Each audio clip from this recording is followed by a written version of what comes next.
We have economics paper 2, January 2020.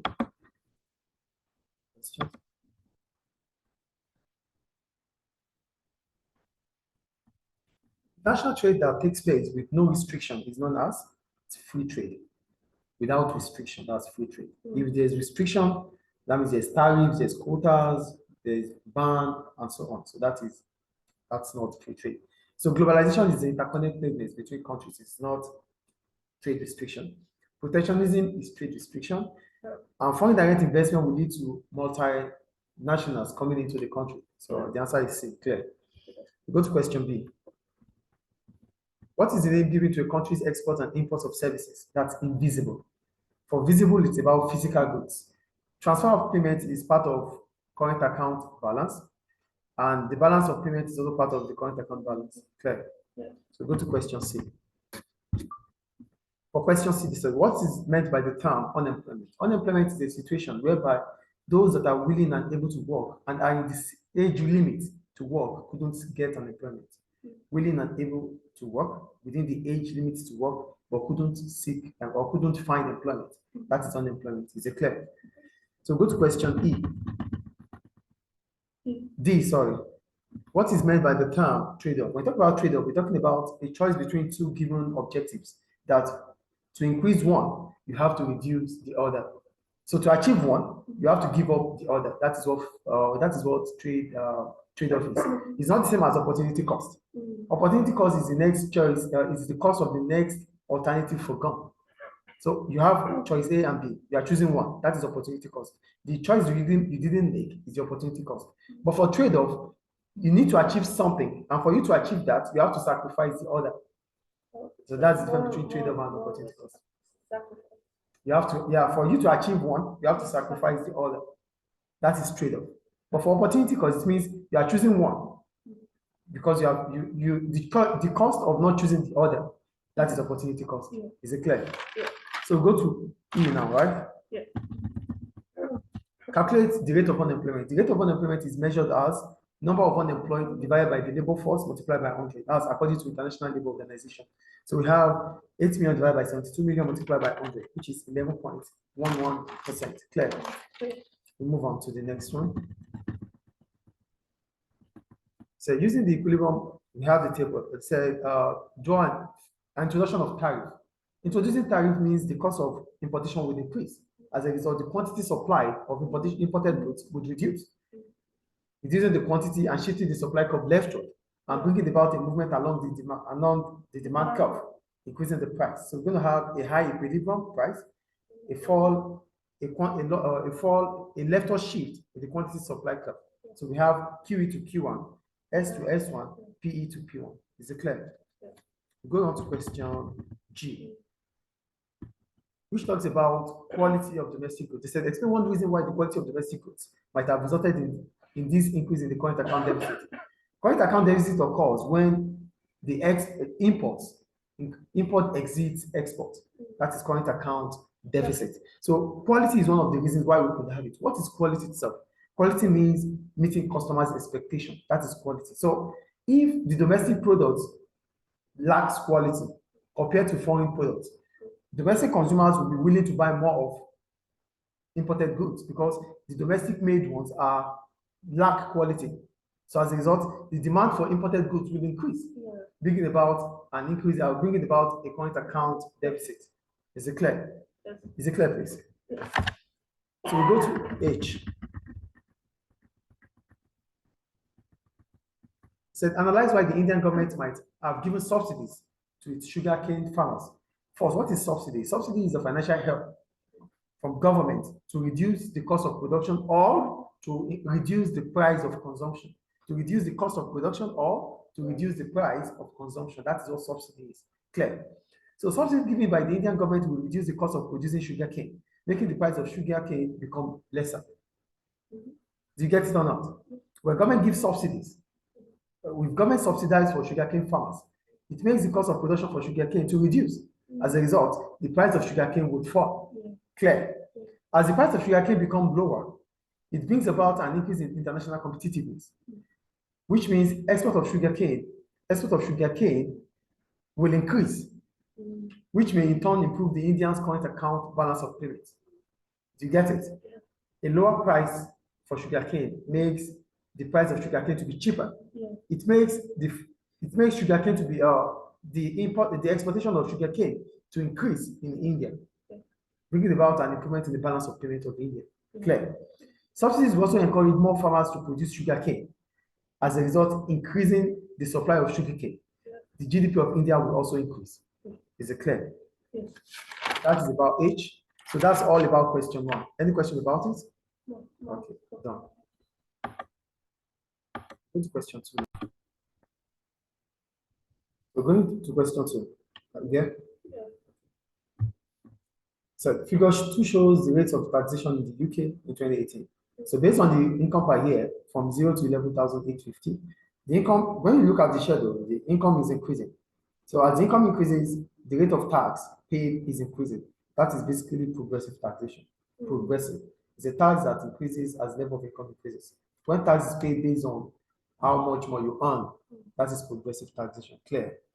Indirect, yes? How does it look for the other types of taxation? Yeah, for indirect tax, this indirect tax is a type of tax which is on consumption, which is another example of indirect tax is value-added tax or tariffs. These are indirect tax. For regressive tax, the burden of tax rests on the shoulder of low-income earners. So you pay more when you earn less. That is regressive. Clear? Value added, if the road value added tax is an example of indirect tax. But value added here simply means what a business should do or what a firm should do to increase its profits. That is value added. Clear? So the answer is B. Clear? Go to question B. To improve the standard of living, which one of the following is a government likely to reduce? So here I wrote welfare payments, that's like social benefit, it should be increased to improve living standard. Subsidies for housing should be increased to improve living standard. Education should also increase to make people become more employable and to improve living standard. Indirect taxes, which are taxes on consumption, should reduce so that goods and services become affordable for consumers. And if it becomes affordable, then they can buy more, then the living standard will improve. Clear? So go to C. State one method of government intervention that should lead to protect the environment. We have regulations, we have fines, pollution permits, whatever one you write. Clear? Go to D. What is meant by the term relative poverty? When you talk about relative poverty, it's a situation whereby the living standard of people is not ideal with the basic living standard. So that means some people live better than others, but that doesn't mean they are very rich.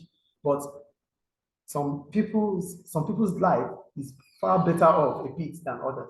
That is relative poverty. So I wrote, relative poverty is a situation whereby the living standard is relatively low compared to the ideal standard of the society. So there's an ideal standard of the society, but compared to the living standard right now, it's still low to it. So normally we are supposed to be earning like maybe the average we are supposed to earn like $5 averagely, but we are earning like $2.5, $2. So that is relative poverty. Is it clear? Yeah. You have a question? What's Absolute poverty. Yeah. Absolute poverty is a situation whereby people cannot afford the basic need at all. That is absolute poverty.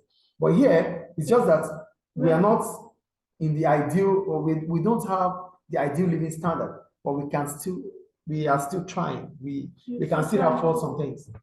You're still trying to work. Yeah, you are still earning, but not the ideal standard. Yeah. But for absolute poverty, it means you cannot even afford anything, the basic needs. Clear? There's one advantage for a local government, such as Manchester, issuing parking fines. When there's parking fine issue, it increases the revenue of Manchester. So I wrote, issuing parking fines means that additional revenue has increased for the Manchester government, which can be used to improve infrastructure in Manchester, bringing about economic growth. Clear? You write something else?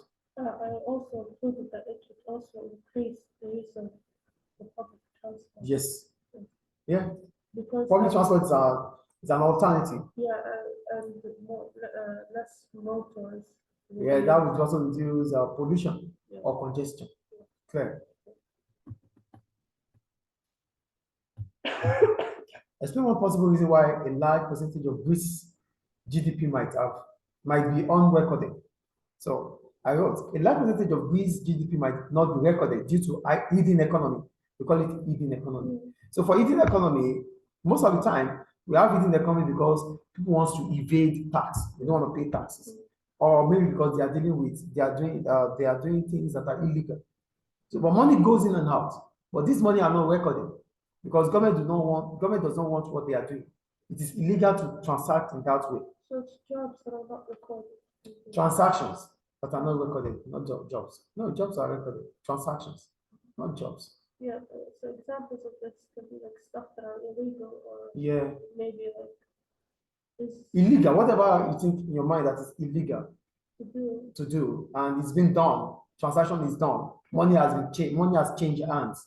So these things are hidden economy. Yeah. So this will mean that the GDP will be inaccurate because there are some figures missing in the country's GDP. There's things that we say. Do you understand? Yeah. But money goes in and out. Money supply is there, but how does this reflect to the in and out or the input and output? It doesn't reflect.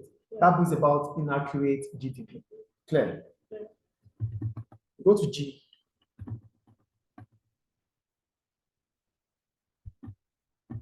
There's a case study there.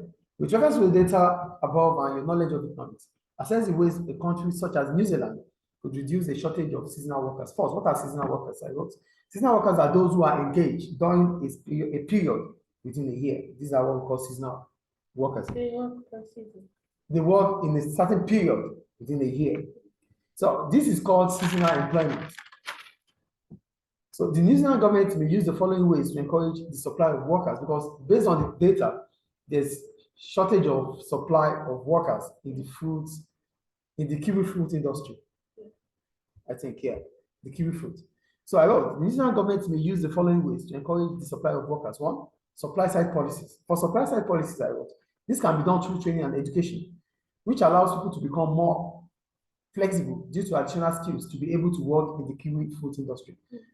There might be shortage of supply in the kiwi fruit industry because people do not know how to work there. But with government investing on education and training on that industry will allow people to have the flexibility to work in that industry. The shortage of supply of workers will reduce. Clear? That is supply side policy. Do you get that or not? The government can also reduce income tax in the kiwi industry.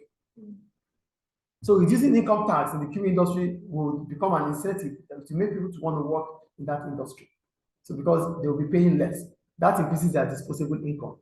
That might be an incentive for them to want to work. The demand for or the supply of workers in the industry would increase. Clear. However, supply side policies may take longer, which might make it less effective in the short term. Training and education is not something that gives us a result right now. It takes time. So here we need to show it's a short-term thing here. We need to find a solution to this. So training and education might not be useful. It might not be effective in the short term to solve that problem. Clear. Two, people might not be willing to take up such job as it doesn't guarantee stability of income. It's seasonal employment. So if I'm putting my effort getting this type of job, what happens after the season? I will not be having a job. So I can't leave my job to join this industry. So because the income is not stable. So people might not be encouraged to join the kiwi industry or the kiwi fruit industry because it does not guarantee a stable income. Is it clear? Any question about that? Go to question 3. Are you there?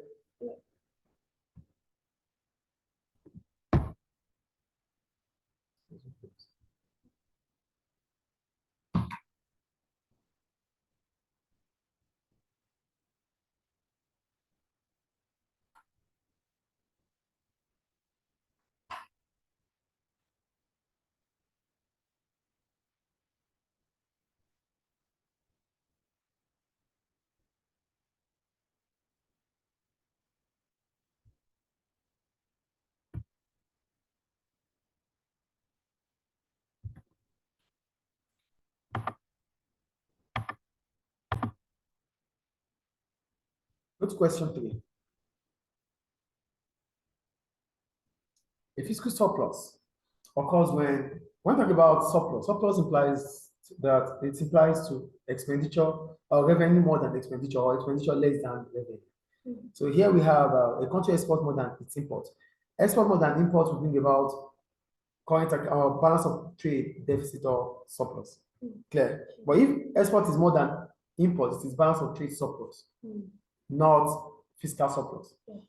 Government revenue, that's the budget. So it's about the budget. So it is revenue more than government expenditure. Because when we talk about fiscal, fiscal policy is used fiscal policy is the use of taxation and subsidy to manipulate the economy through government. You get it? So government will have a budget. So the budget is called the fiscal here. So the budget is what government will work on in terms of taxation, in terms of spending. So if government spending is more than its expenses, if government spending is more than its revenue, that is a deficit. But if government spending is less than its revenue, it's a surplus. So that means revenue is more than spending. Is it clear? So the answer is B. We said the country imports more than its export. That's a deficit of trade. Government expenditure is greater than government revenue. That is deficit. Fiscal deficit. So the answer is B. Clear. In an exchange rate system, without government intervention, the rise in the exchange rate is known as. In exchange rate, we have floating and fixed. For floating, we have appreciation and depreciation. For fixed, we have revaluation and devaluation. If it is fixed, it means there's government intervention. If it is not fixed, that is floating. It is without government intervention. So it is determined by the demand for and the supply of currency. Clear? So if in the floating exchange rate, the value of the country's currency is increasing or improving, it's called appreciation. Clear? So the answer is A. Any question about that? Go to question C. Are you there? Yeah.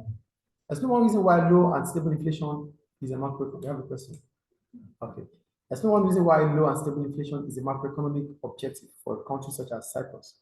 First, what is macroeconomic objective by road? These are goals the government of a country is aiming to achieve in order to put the economy in a stabilized form. That is what macroeconomic objective is. Are goals that a government aims to achieve in order to improve the overall performance of the economy. So that's why we have a low unemployment rate, a stabilized inflation rate, economic growth, and what else do we have? The economic growth and low inflation rate, low unemployment rate, economic growth. What else is about macroeconomic objective? Well, these are the ones I remember anyway. So here they're talking about low and stable inflation rate.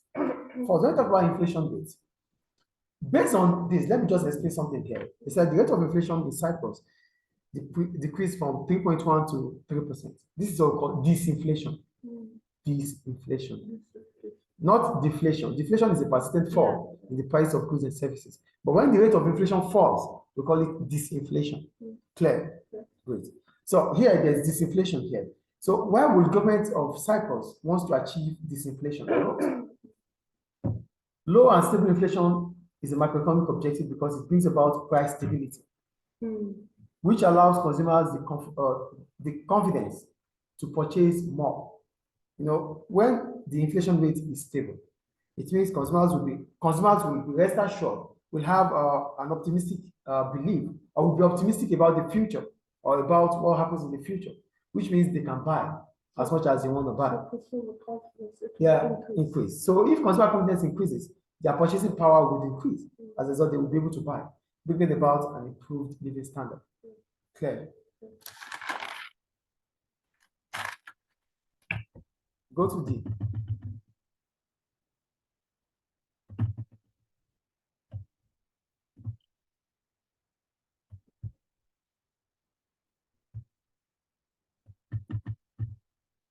We have the case study.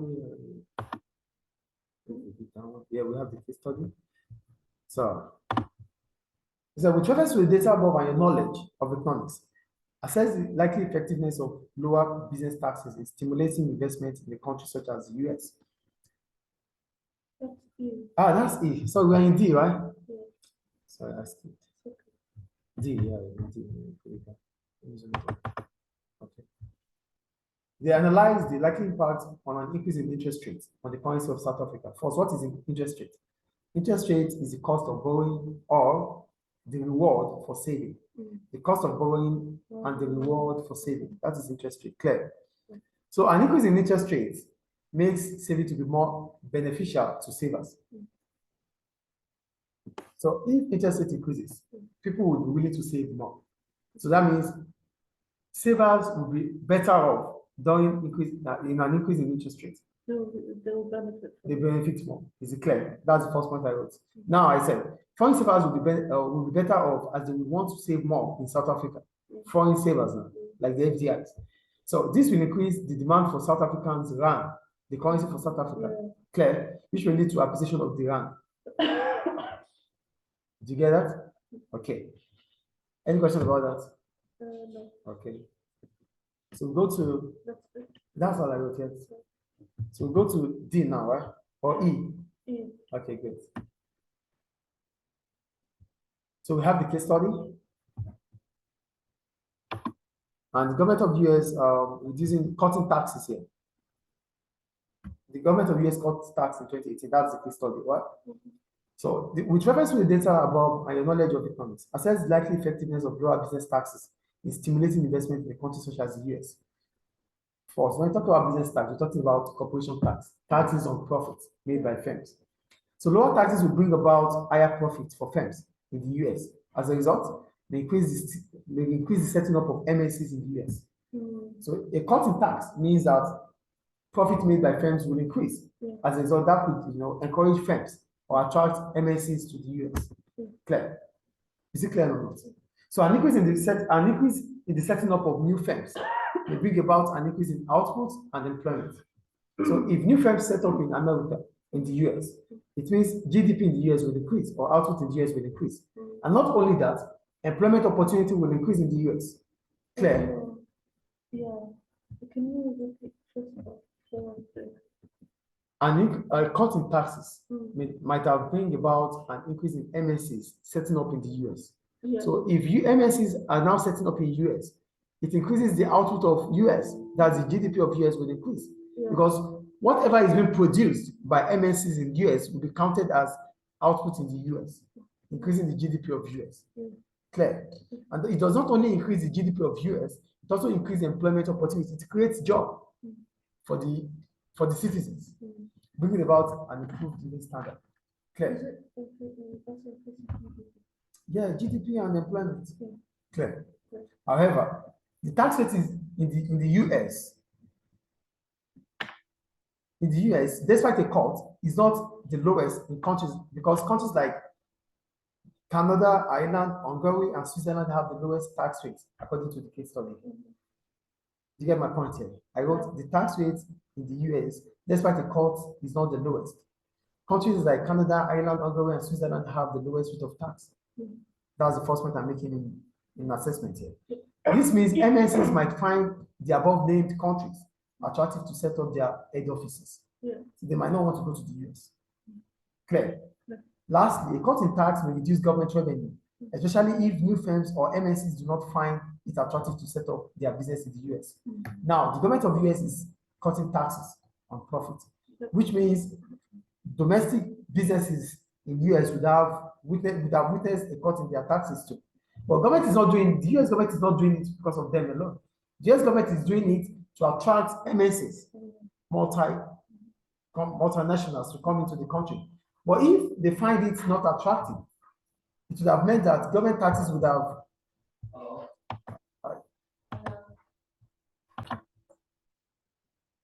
like I was saying earlier, as the US government comes up with these taxes, if multinationals find it attractive to go to other countries, they will not set up in US.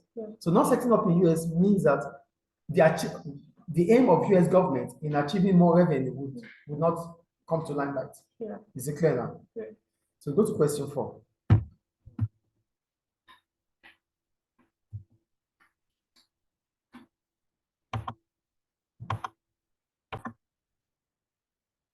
Welcome back here now. So we have a question 4.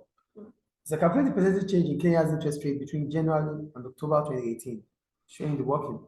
In January, the interest rate was 10 and it fell to 9 in July. In October, right? Yeah. It fell to 9 in October. So it is 9, the new one minus the old one divided by the old. Okay. So 9 minus 10 over 10 multiplied by 100. That's minus 10%. Yeah. So you have to put percentage there. Okay. So we'll go to question.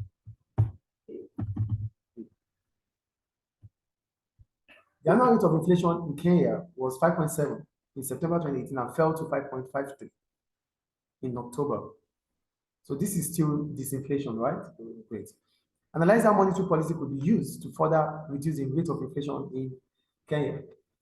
For monetary policy, one of the ways in which government can reduce high inflation rate is through monetary policy, which is contractionary monetary policy. So I'm going to explain anyway. Monetary policy is the use of interest rates and money supply by the government to stabilize price. To stabilize what? Price. So a fall in the interest rate is known as disinflation. I said it. A fall in inflation rate, sorry. A fall in inflation rate. A fall in inflation rate is known as disinflation. Clear? Good. So, contractionary monetary policy, high interest rate may reduce borrowing. Okay, this is how I started. I said government could finish it up here. Government could use, government could use contractionary monetary policy, which is high interest rate, which may reduce borrowing as a result. My composition here. I wrote contractionary monetary policy, high interest rates may reduce borrowing. As a result, reduces consumer spending, which may result in a fall in demand pull inflation. So let me just explain what I wrote here. One of the ways in which government can reduce inflation rates is through monetary policy, which is contractionary monetary policy. Yeah. And when government is using contractionary monetary policy, it means government is increasing the interest rate. If government wants to use expansionary monetary policy in the economy, government has to reduce interest rates. Are you getting the difference here? Yeah. Contractionary means government wants to stop spending. Expansionary means government wants to encourage spending. So for government to reduce spending, which is as a result of demand pull inflation, government should increase interest rates, which is contractionary monetary policy. So as soon as government does that, it reduces the spending in the economy. And if spending reduces, demand pull inflation would reduce. Yeah. Is it clear? The next one is through a high interest rate again. So a high interest rate here, like I wrote,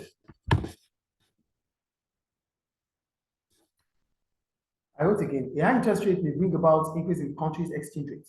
So if the exchange rate of the country increases, it means the value of the country's currency appreciates. Yeah. If it appreciates, the value of exports increases and the value of imports reduces. So that means the country can buy more imports. As a result, the cost of importation reduces, which brings about a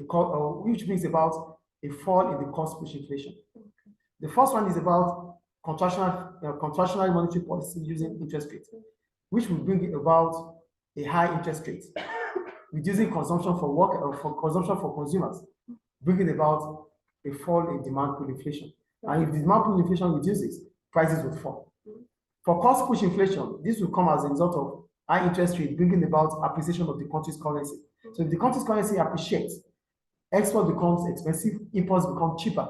So as imports become cheaper, the cost of production becomes cheaper. As a result, cost push inflation would reduce. Yeah. Is it clear? So high interest rate might reduce demand pull inflation. High interest rate might also reduce cost push inflation. Is it clear?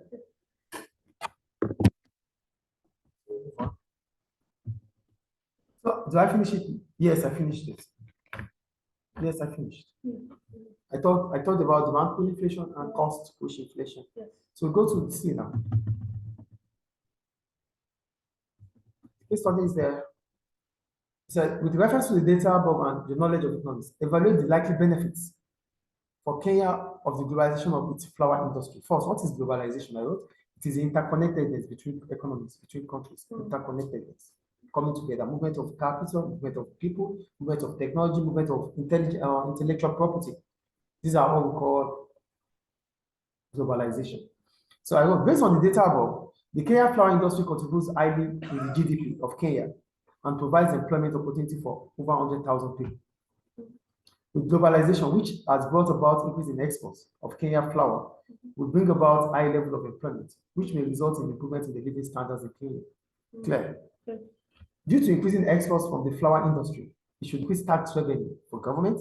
It should also increase the aggregate demand in Kenya and also bring about lower unemployment rate. Clear? Good. However, there could be environmental damage from the aircraft during exportation, as pollution may likely to occur. This is externalities, external benefits, external cost. Sorry. Negative externality, negative externality, which is pollution. Also, there could be over-dependence on the flour industry, and with dynamic market and growing competitiveness due to globalization, it could affect the revenue of Kenya flour industry. Globalization, I will explain here. With globalization, it increases competitiveness. It means not only Kenya there's over-dependence now. They're depending on over-dependence. Now it means Kenya depends solely on the flour industry to increase its employment, to increase its revenue or GDP. But this might not be possible in the long run because globalization brings about increasing competitiveness. A lot of firms, discovery of flour, foods might increase in other countries. There's dynamism. So with dynamism, consumer taste and preference also changes. So consumers might not be willing to buy flowers anymore, or fruit. Competitors might have produced cheaper than those of Kenya. So this will reduce Kenya's revenue. If Kenya is depending solely on flour industry, that's what I'm talking about here. So that's why we call it over-dependence. So they should not depend on this because if Kenya does, it might reduce revenue in the long run and also bring about unemployment. Is it clear? Lastly, the agricultural sector, which is the primary sector, which the flour industry is part of, are always witnessing low pay and long hours of work.